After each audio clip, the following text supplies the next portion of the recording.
President Bola Tinubu's administration has made significant strides in its first 2 years, focusing on economic reforms, infrastructure development, and social welfare initiatives. Now, for instance, the ongoing major infrastructural projects like roads, bridges, power, education, and more allocations to states, amongst others. However, his administration has also faced several severe criticism, particularly regarding its economic policies and security measures.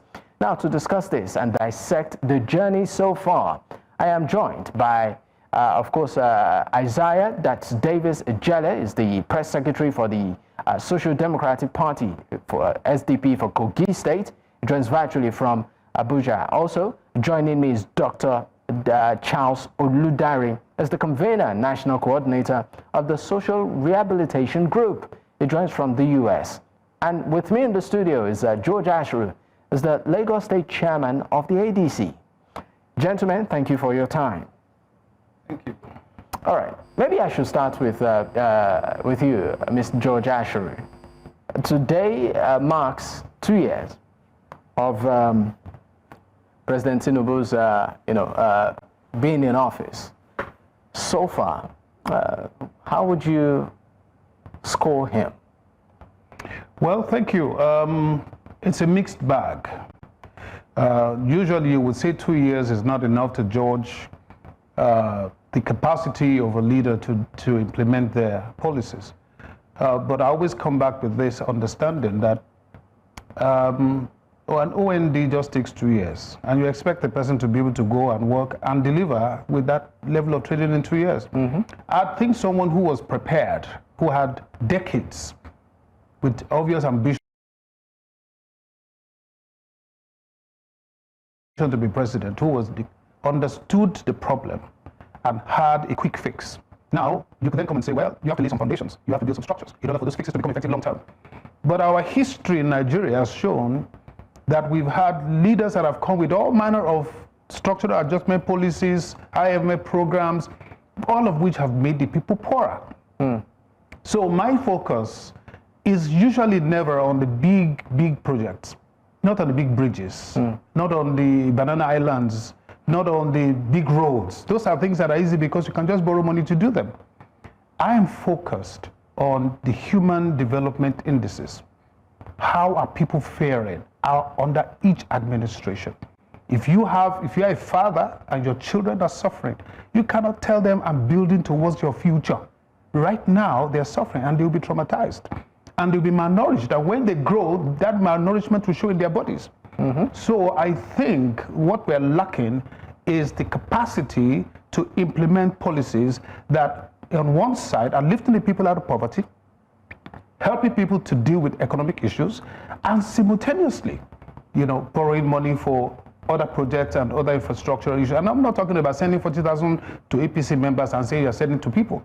That's not what we're talking about. We're talking about investing in areas in which, look at Singapore, look at Malaysia, look at Taipei. These were countries that were on the same level as we were 60 years ago. What has happened to them? Their income per capita has increased, their people are richer. As their GDP increased, the people became richer. But what has happened to us is the reverse. Our GDP per capita now is less than it was 12, 14, 15 years ago. So what is happening? And that's the answer people want. Not a list of wonderful projects that are financed by debt. It's a list of people lifted out of poverty that can say, thank God for these policies, I'm richer than I was 2 years ago. So basically for you, your yardstick is human capital development, empowerment. That is the most important one. If your people are poor, you're going to have insecurity. You don't have to put money on insecurity when you should have put it in an economy. So I think the fact is prioritization is what we're talking about here. All right, let me leave you for a moment and let's bring in Ijaw Davies-Ijele, the press secretary for the SDP, Kogi State. I mean, President Tinubu, today is May 29th, 2 years in office so far. I mean, as an opposition party, would you say, well, is done well? Very much for having me once again. The first speaker, I appreciate you because you've just spoken my mind, as if though we have spoken before we all came online. It is very simple. When the fundamental is missing, the exchange rate will expose the government. the poverty on the street will expose the government. The indices, the figures, the progressive figures on paper does not translate to what we are seeing on the street. When I was born in the early 80s, and when I was growing up in the early 90s, we were told that we are the leaders of tomorrow. Tomorrow is going to be better. Now I'm in my 40s. The same people that ruled me when I was born are the same people at the corridors of power, promising me in my 40s that the tomorrow will be better. They are building for tomorrow. That is a bloody lie. I don't believe in that. What you see, let's tell ourselves the truth. No matter how this government are investing in this, in infrastructure, in security, are we seeing the dividend of that democracy? Are we better than where we were in 2015, 19, 2023, and even today?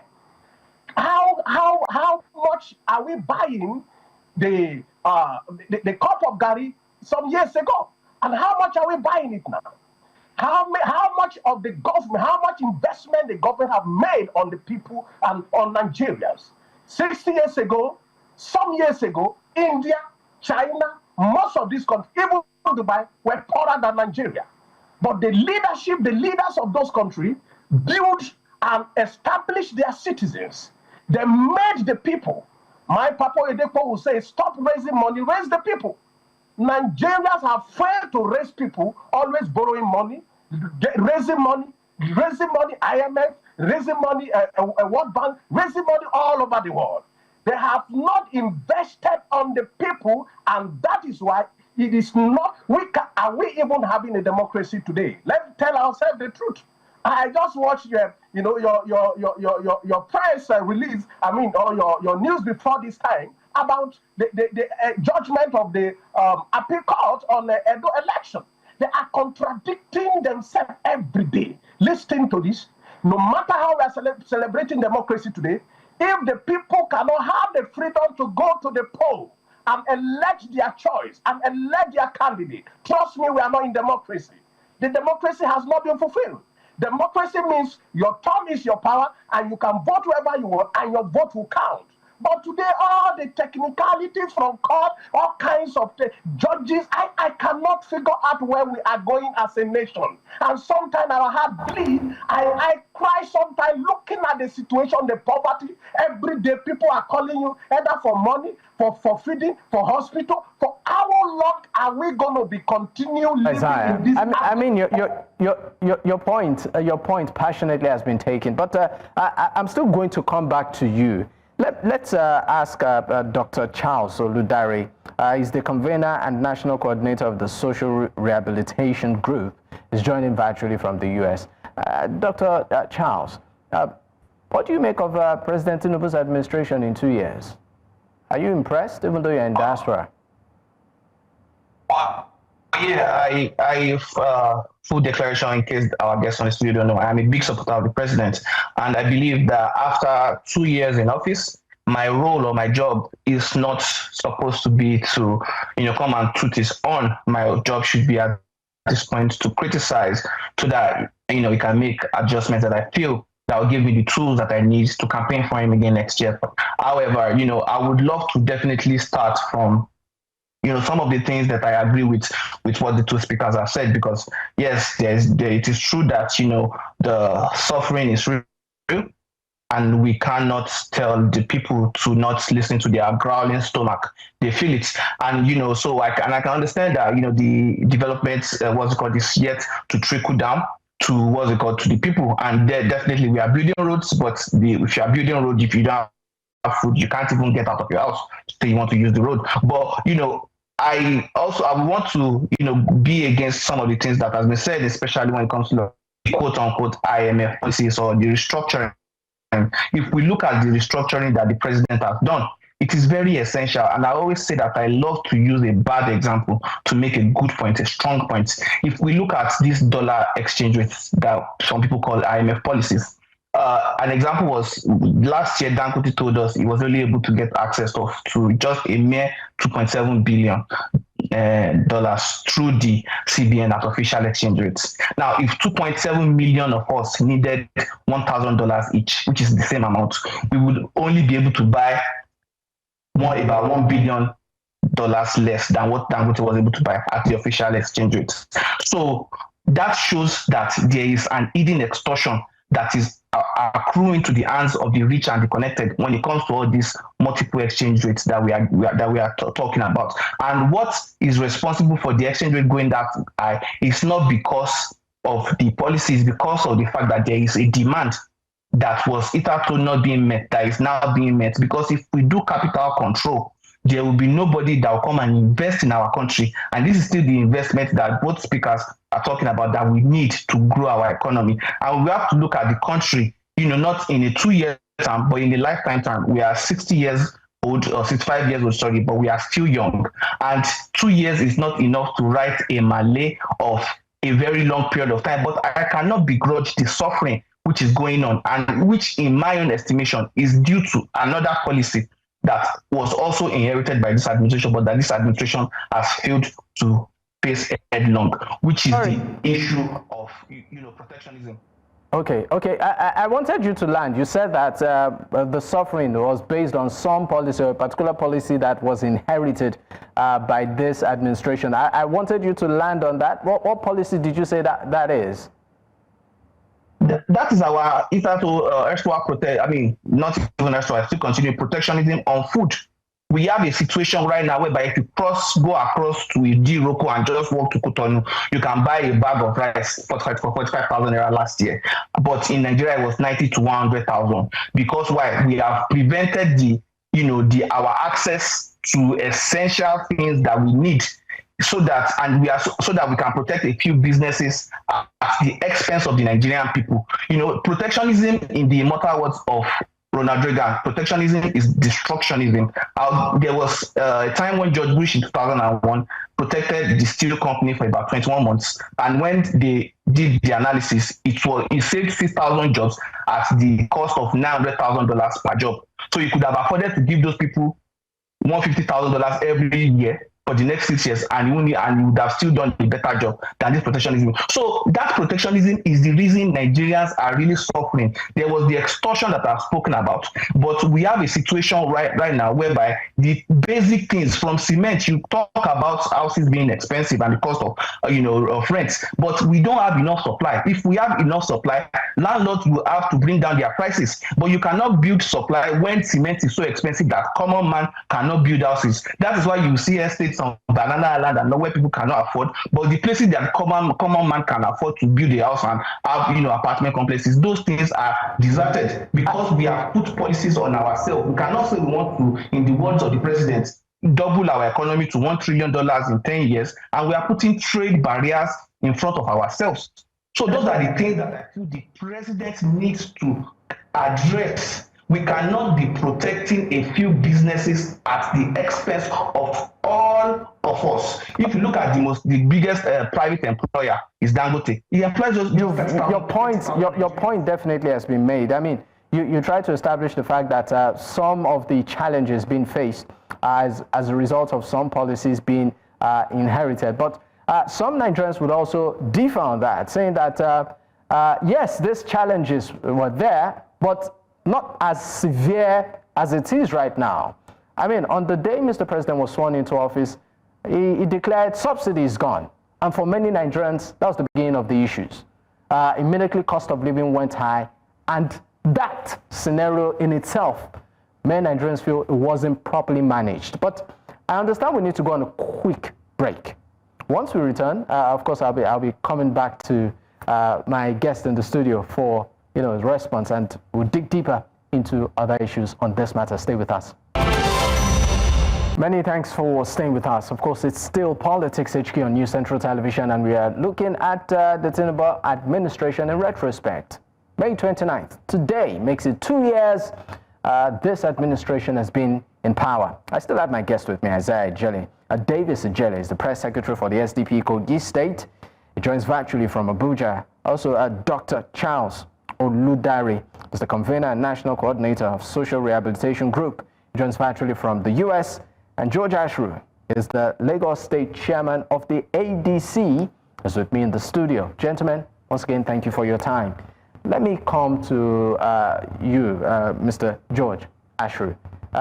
Feel free if you'd like to react to some of the things Charles, Dr. Oludare did say. But a question to you is this. You talk about focusing more on human capital development. Permit me to just read some of the initiatives this administration has put in place in that regard. We know of the student loan scheme, which of course it did approve about 95.6 billion naira to Nigerian students, making education in form of loans, making it more accessible. And there's also Consumer Credit Corporation, which of course established over 200 billion naira to help Nigerians acquire essential products without immediate cash payment. And then there's the livelihood support. We are about over 500 billion naira, to 35 states to expand livelihood and support for citizens. And we also know, increased allocation to states, right? So would you also, this is me just playing some sort of devil's advocate here. Would you want to say it's not doing I was enough? born in the mid-60s. So I can tell the difference between the various administrations growing up as a child to almost retirement age that I'm in today. I can tell you that we went to school with bursaries. We took it for granted. It was not a campaign issue. It was provided for us by the military government. We had free train rides from federal institutions, unity schools, to go home. We had subsidies that government took as a duty. It wasn't a campaign issue. It was people-based issues. I got federal government scholarship to go to school, state government scholarship to go to school, separate from bursaries that were available. So exactly what is it about these programs that has not been done 40 years ago, 30 years ago? So the issue really is that it was pervasive then. Many people benefited from it. Have you noticed, if you look at Lagos State, that there was a thing called Jakode schools and Jakode estates? They were for middle class, lower earning people, and it pervasive all over Lagos. A lot of people had access to it. Festac, people had access to it. Sulere, Sports City, all these places were built by the federal government. People had access to it. So what exactly are we investing on today that wasn't done 40 years ago? Or 50 years ago, or 30 years ago? But the difference was more people benefited because of the way it was implemented. It wasn't giving 500 billion to 2 people to distribute to loyalists. It was ensuring that it was done in such a way that was transparent. We keep hearing, for example, student loans for federal schools. How much are they paying in federal schools? You understand? But there was a time that we would get free accommodation. There was a time when we went to school that 40 naira, 50 naira equivalent, you could send your child to any federal school, University of Lagos, whatever, and it will cost you next to nothing. So we are talking about a monumental disconnect from people. And you try to throw money into that issue. People still don't get it. There is depression in land, mental health issues are going on. Our children are into drugs. They are into all kinds of things because whatever it is we claim we are doing, we are definitely not empathetic enough, or we certainly do not know. How is it that Coca-Cola knows how to get its product into every home in Nigeria? How is it that McLean's or Close-Up knows how to get its product to every single home in this country? So you're saying the policies of government and all of these billions and all of that still don't get to every single Nigerian for the simple reason that they tend to end up in the hands of a very, very few people. And these are the things we are talking about. So you don't simply throw money like a man who is rich but abandons his children. I will keep saying it, that in the days of the Balarabe Musas, in the days of Awolowo, the politics of the 70s, it was people first. That was why you got free education, free healthcare, free this, free that. Now, that is not to say that we're supposed to take government money and pour into those things. But you see, when you build people, you build your economy. When you invest in people's education, you are building the economy of the future. So if you refuse to invest in them, and you prefer to invest in highfalutin ideas and things. What has happened is that you have pulled money away that you will have used to build better schools, better healthcare systems, technical education, vocational education that will empower them, give them skills to survive. All those things are not done. We are focusing on what I call ephemeral things. That's what we need to do. I'll come back to you. Let me bring Isaiah into this. Isaiah, I mean, your reaction, if at all, to some of the things that have been said, but I would also like to throw the same question to you as regards areas or sectors you feel that have been neglected. And for you also, in terms of the ease of doing business, I mean, we are talking about human capital development here, personnel development, people being empowered. How easy would you say it is for businesses to thrive under this current administration? Very much. I want to also appreciate the first speaker again. You see, let me tell you this. One of the major problems we have as a nation is waste, excesses from the government officials, from our projects, from even the budget, the national budget, trillion. You'll be hearing billion, trillion. On where is the project? Where are the projects? Why are we calling trillion, billions on nothing? Let me tell you, for example, I had my state commissioner of water and mineral resources, or commissioner of water in my state, in Kogi State, recently said they are undertaking a water project in the state capital for 100 billion. Tell me. And I took to the social media and I responded that please give me 25 billion and I'll provide water to all the wards, most of the towns and villages in Kogi State. I'm not talking about local as a city now. That is the waste. This government they are adding more pains to the injury of this country. So in all the sectors, everything is, coach, now tell me, I can't even, lay hand on anyone that I can say, oh, in this area they are doing very well. Even the one they are doing well, if you are talking about infrastructure, go and check the figures. Go and check how much have been expended on those projects. Is that how it's supposed to be? How much have been expended, in the name of, are you not aware of the budget padding that have been, an issue at the National Assembly to the point of suspending a sitting senator? You see, these are the problems we are facing. We are better than Dubai. We have more mineral resources than Dubai. We have more than Qatar. We have more than, in fact, Americans supposed to come and visit Nigeria on tourists. On tourism, not we going to America, going to UK, going to Dubai. We have all it takes. We have everything. God has blessed us. But you know our problem? Leadership.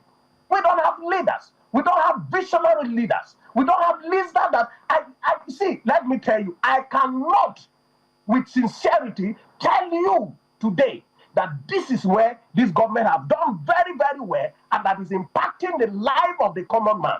Like I say, no matter the projects, no matter the figure, no matter the promises, no matter what you are doing, no matter the transformation, if it does not translate, it does not transmit in changing the life of the common man on the street to be able to eat affordable food. We can't even, Gary, that they say Gary is the food for the common man today. It's no longer, Gary is no longer for the common man on the road. All right, Isaiah. I mean, you've made quite a couple of points, but let me leave you and bring Dr. Oludare, into this conversation. I would like you to speak around this administration and the cost of governance. I mean, this at some point became an issue, and I remember in one of the press, what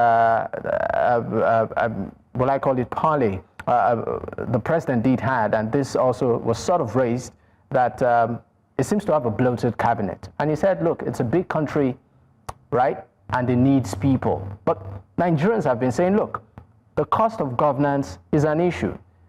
A government official has PAs and SAs. The SAs have SAs. There was a funny one I saw today where I think it's in Akwa Ibom State, a PA has like 2 other PAs.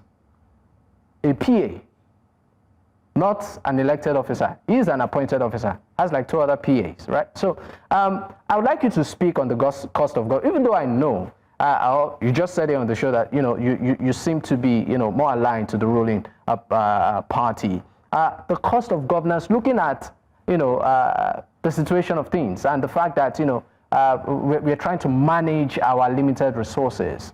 Would you say it's the administration is doing well? Well, thanks for that question. I'll just certainly say that definitely the cost of governance and waste can be a problem without the administration being bloated. It's very funny when the permanent secretary has a permanent advisor as another personal advisor or something like that. There's a lot of waste that we can complain about, and I don't begrudge it. And when we talk about the problem with leadership too, leadership is bad, but also what about the followership? When you think about even, let's say, election malpractice, buying a vote, people need to want to sell their vote for someone to buy it. So we all have a shared responsibility, and there are so many things that I can agree with. Giving palliatives to politicians, what do you expect? If you give money to a thief, he's probably going to steal it. So if you give palliative to a politician, he might use it for his own benefit. I will not begrudge that. But and I would also agree with what Mr. Ashiru said, that I believe, in my own estimation, that if Awolowo should come to Nigeria today and run for election in himself, he would lose because of the way the things have changed. Now, Awolowo did not change. He still had this principle that we see revert, but the people have changed and the time have changed. And, when we talk about, the efficiency of private sector, Mr. Ashiru also mentioned, it's all the bursaries and everything that they got back then. Those are part of the reasons why we are poor right now, because we have spent beyond our budget without replenishing or making it. All these wastes, when you talk about the biggest waste, was that multiple foreign exchange. It was about 300% what we were wasting, or more than even 300% what we were wasting for subsidy.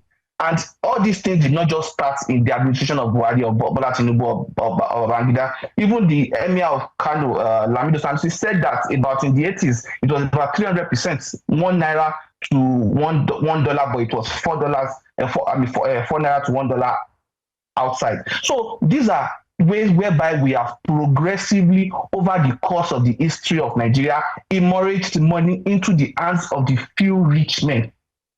Because I know my grandparents were not busy buying dollars when that spread existed. So to fix this problem is going to be very Herculean. And so starting it, yes, the president said that the subsidy was gone, and the subsidy immediately would raise the price of everything, equivalent to how much the price of fuel goes up. Fuel is not 100% of production. So maybe even if fuel was supposed to raise the price, it's supposed to be marginal. But that is not because of the fraud that had persisted in our environment for a very long time. And these are the things that the president started with all these very essential policies. Now, when it comes to human capital development, we have to understand that it will take time when you want to fix health, education, and quality of living. The one that I'm begrudging is the unbearable cost of living right now. There is something that an economist said in the 1920s, Maynard Keynes, that devaluation is substituted, import duty is substituted devaluation. That is to say, if something costs $1, which is 150 naira, and you put 100% import duty on it, that becomes 1,500 naira. But if you devalue your currency from 750 to 1,500 without import duty, it will still be 1,500. What Nigeria is suffering from right now is that we have devalued. We now still put 100% import duty on it. So life has become called scarcity that our local producers are now exploiting to make life unbearable for us. And that is why you will see that when the president announced in August 2024 that he was going to allow importation, even though he put 2 poison pills in it, whereby it was said it was only for the rich, so someone like Boa can go and import rice that we eat for a whole year, but Iyachinedu cannot go and buy rice in Cotonou and sell it in Congo and Derika to our customers. And he also restricted it for 6 months. But even despite those poison pills, after about 6 months, we can see that the price of rice has come down. And I'll give this analogy, that the administration borrowed $800 million from IMF to do direct cash transfer, which I am not against, which I am actually for. But had Nigerians been buying rice for 45,000 naira that it was being sold at Cotonou compared to the 90,000 to 120,000 that it was sold last year, we were consuming, based on the data available, about 12 million bags, 50 kg bags per month. That means that within 2 months, the administration would have saved Nigerians $800 million, the same amount that they went to go and borrow. So if we do the smart thing with cement, sugar, flour, rice, everything that we consume, while we are trying to grow our own in an environment where they can be competitive, because Nigeria is not the only market for these products. So if we want to bring in foreign exchange, our weak currency is an advantage. So we can sell all these things where we can compete with international produce. But when we created an environment whereby we are protecting these people, we are only protecting their failure. They will never be competitive. We are going to have permanently infantile industries, which is what is happening to us, which is all right. Our people are. Thank you so much, Dr. Oludare. You said quite a couple of things, particularly with your analysis and analogy. I mean, for people watching at home, they would also want this conversation to expand to areas like as basic as electricity. Rent is an issue right now for a lot of Nigerians. I mean, over 100% hike from what they are used to, aside the agency fees and some other fees, attached to it. There's also, amongst of it, quite a number of other issues there, even telecommunications, phone calls and all. But quickly, before we go on a break, let's look at security and the judiciary under this administration, how it's fared so far. Let me come to you, Mr. Ashiru. I mean, security right now and the judiciary, right, under the current administration. Would you say there's progress? Well, the judiciary really supposed to be an autonomous arm of the government of Nigeria. So we really ought not to be casting any kind of aspersion as to what's going on in the judiciary to the executive. If we were to run a proper democracy, the judiciary stands alone. They have their own funding, they have their own system, and they should be judged on their own merits. So in that context, I will not put that under the president's merit or demerit, because he should not in any way have anything to do with the judiciary. But is that what we're saying in reality? Yeah, but that's what I'm saying, is that I cannot make a judgment on his. Judiciary is something that anything you say is litigatable. So unless I can prove that the presidency is directly influencing what's coming out of various court judgments, then I can have an opinion that all you are seeing in judiciary is that the sense that they are free to do all manner of things because they are protected by the presidency. That's the only thing you can aspire. So I'm very careful because I want to be objective. I'm not going to make a comment on something I cannot give you statistics or data or proof. It's not just politics about judiciary. What I think we have a greater challenge with, when you mention security, is the fact that 80% of Nigerians voted for a new party because they were really, really worried about security issues. And they thought that we had a messiah in General Buhari. That Buhari would come in, will eradicate, minimize, if not eradicate, insecurity issues that we're facing in north of Nigeria. And what has happened since then? And I think one of the challenges we have is that we have a way of separating people and parties. It is the same party in power, the same policies. Look at the websites. It says All Progressives Congress, right? Mm-hmm. Nothing has changed from the policies of 2015 till now, in the sense that it's all on the website. So you can have a president that might say, I'm going to prioritize this, I'm going to prioritize that. But it's the party itself that's still in power. And so they must take blame for the fact that they've had 10 years, and we have not gotten better security. Now, when you say security in terms of, we have defeated one group in one area, and people are being kidnapped in Lagos, how is that security? The bottom line is that we don't have an architecture for security management. All security experts have mentioned it. We don't have it. We don't have it. We don't have it. Part of it is because, as we keep hearing, this politicization of the military itself. Appointments, removal of people, retiring of people, rearranging people. So many of these things are evidences, again, of executive leadership. And I think that's one of the areas that the president needs to also understand, that you cannot manage an economy if you have security problems.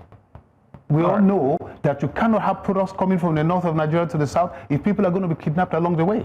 So whether you like it or not, you're going to spend money on security. But it comes back to what I said initially. If people are poor, you're going to spend money on security. So if you don't lift people out of poverty and create more middle-class Nigerians, you will forever deal with insecurity. All right. Let me leave you and quickly take the opinion of Ijaw Davies-Ijele. I mean, on security and the role of the judiciary in this current administration. Maybe I should put that of the judiciary to you this way. I mean, would you say that right now the judiciary still remains the hope of the common man? As an opposition party, for instance, do you feel if you go to the tribunal or you take your case after an election to the court, you'll get justice? It's no. Capital no. Capital letter N-O.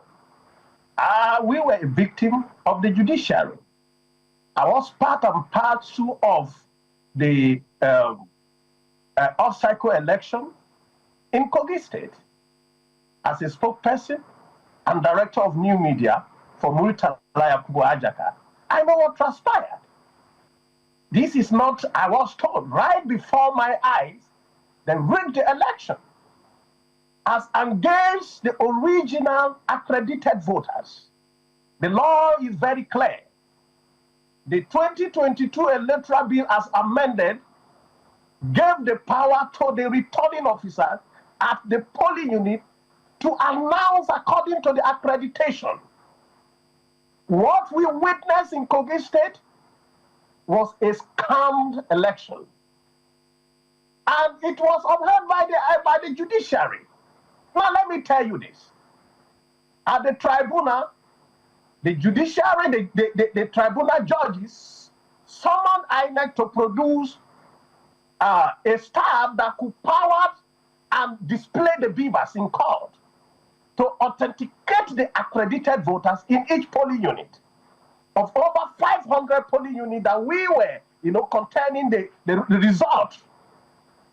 And INEC officials came to the court with a means of identification. One, facial recognition. Secondly, code. And this guy displayed the same thing, operated all the beavers that was brought to court with details of accreditation of each polling unit. Do you know, at the end of the whole case, at the end of the whole trial, the judges told Nigerians, that the person that has been coming to court for the past 21 days, they cannot identify the person. They are not sure if the person is really a staff of INEC. Meanwhile, INEC staff have been coming to the same court. Are you telling me that judges cannot decode and cannot identify a criminal that have been coming to court for the past 21 days? Then some judges should be arrested because they cannot be in court for 21 days, cross-examine somebody that they are not sure of his identity.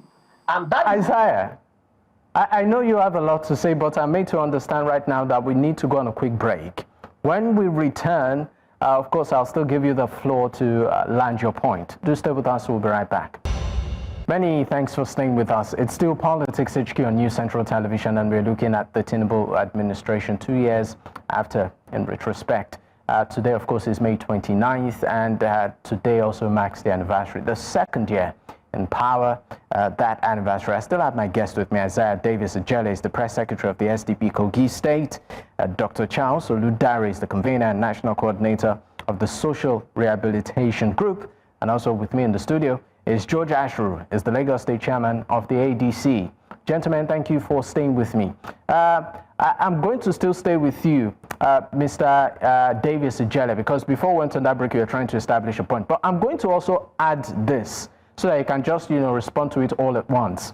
There are talks about coalition ahead of the 2027 election. We know that El-Rufai is now a member of your party, but on this coalition, we know the former vice president is part of it. There are also talks around the Labour Party presidential candidate Peter Obi. If at all, what do you make of it as a, an official party member? And what exactly is it in the works? Let me, before I, respond to this, let me just round up my first, the point I was trying to establish. Is this, at the end of the day, the judges told Nigerians that they are not sure of the identity of the person that have been coming to court. Now, secondly, we raised the issue of Ododo certificate and the affidavit that he made that was contradicting as at the time of his certificate. And at the end of the day, they told us again that is a pre-election matter, and that should be done before the election. And, meaning you can stay in Lagos. Once you escape to Abuja, you are safe. The law does not cover you. And they are telling us they don't know the identity of the person that have been coming before them for 21 days. And therefore, we don't have a case. That is the end of it. Upheld by the appeal and to the Supreme. What they are trying to do is destroying the electoral bill 2023. And I said it, that look, if this is made to stand, 2027, Sambisa Forest will produce 10 million results because there is no more accreditation and no more vetting of the voters. Now, coming to the second question you just asked about measures. You see, the coalition, you cannot stop coalition in a progressive country or in a country that people want a change like Nigeria. In 2015, what brought about APC into power is coalition. When they joined forces, the same El-Rufai was part of the leading coalition member, and Atiku also, and a lot of the great Nigerians who were part of the coalition. Then, everybody is like they were tired of PDP, tired of Jonathan, and want to change. And they came on that matter of change. To be candid, I didn't believe in touching them, even though I have my reservation then. That look, I cannot choose the analog to digital. I knew Jonathan was a digital man then, so the party. And today, where are we? Are we better than the time of Jonathan? Are we better than what the APC have brought to us at their time? Now, the same people felt that, look, this wasn't the vision. And somebody like Dino also said it earlier, that look, I was once blind, but now I can see. I thought that I joined APC to change Nigeria.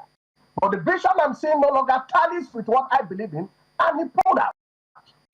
And we have the people like El-Rufai and so many people are now pulling out of the same carcass to form a new condition. And we have the person of Peter Obi. Of course, the obedience stood all around the world in the country, raised money, and pulled into 2023 election to make a new change, for another change.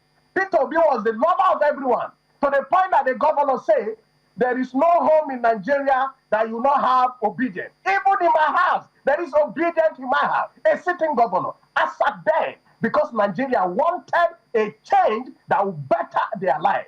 And that is the same thing that is happening. And I'm very sure it's going to work. Do you know why it will work? Go to the streets. Do your analysis. I have done my personal investigation, talking to the people on the street. I've gone to market where I just meet people randomly, asking them about the situation. And you will cry when you hear so. See, if you give some people 1,000, it's as if you are giving them life. Right now. The opinion of others. Just quickly, Mr. George Ashiru. Now, still on this coalition, there are talks that maybe the platform might be the ADC. You are the chairman of the ADC in Lagos State. Can you please confirm if there's any credibility to this? Is the ADC the platform for the widely talked about coalition? Yes, yes, ADC is a partner in the coalition. There are loads of groups, and our party appears to be the platform that will house, the major groups coming together in equal partnership, by the way. Those announcements were made at the appropriate times by the actors involved. Yes, I mean, there is no point, it's been in the news that that has been talks with ADC leadership going on for over a year, by the way. Over a year? Over a year. These things take time before they get to the nitty-gritty of it. So yes, African Democratic Congress has built internal democracies that has been very attractive to those who want to change this country, who want to move this country forward, who believe that the people should be the fulcrum of all policies of government. All right. Yes. So yes, there is that nicely put. Yes, we are the party housing the coalition, but it is a coalition of equal partners. Okay. Thank you so much. I would have loved to, if in 30 seconds, Dr. Charles Oludare, you can just, your parting words, just 30 seconds. That's what we can spare. Permit me, please. Yeah, I have a lot to say, but I'll just in 30 seconds say that about the coalition. I believe the coalition is the opposition is the greatest gift that APC has right now. Charles Oludare, are you there? I think we lost connection with him. Would have definitely loved to, would have loved to hear. But thank you so much. Oh, okay, we lost you, but I understand that. In 30 seconds, please. Yes, so like I was saying, the coalition needs to learn the virtues of a locum. If everybody that listened to that speech said it was about entitlement, but it was about sacrifice, and that is what they will not be able to do. Atiku will not be able to compromise for Obi. Obi will not be able to compromise for Damango or anybody else. So that is their problem. Let them solve it. Then we'll know we have a formidable opposition. Until then, we'll be waiting. I'm sure the ADC and the SDP disagree with you vehemently on that. But thank you, gentlemen. It's been a pleasure having you on the program. And I'd like to have your glasses sent from Texas. Your frames are looking nice. Send them through New Central. Thank you so much once again. That's Ijaw Davies-Ijele, is the press secretary of the SDP, Kogi State. It's been a pleasure. Thank you so much. Dr. Charles Oludare is the Convener National Coordinator of the Social Rehabilitation Group. I joined him from the US. Thank you. And also Mr. George Ashiru is the Lagos State Chairman of the ADC. Thank you so much. It's been a pleasure, ladies and gentlemen, of course, being a part of this. And for those of you, of course, that might want to catch up with today's episode, you can catch up on our YouTube platform. It's on your screen there at News Central TV. You can also choose to follow us across social media with the same handle as there on your screen. You can choose to follow me personally at Dakwa Adeboye. Until I come your way tomorrow, good night.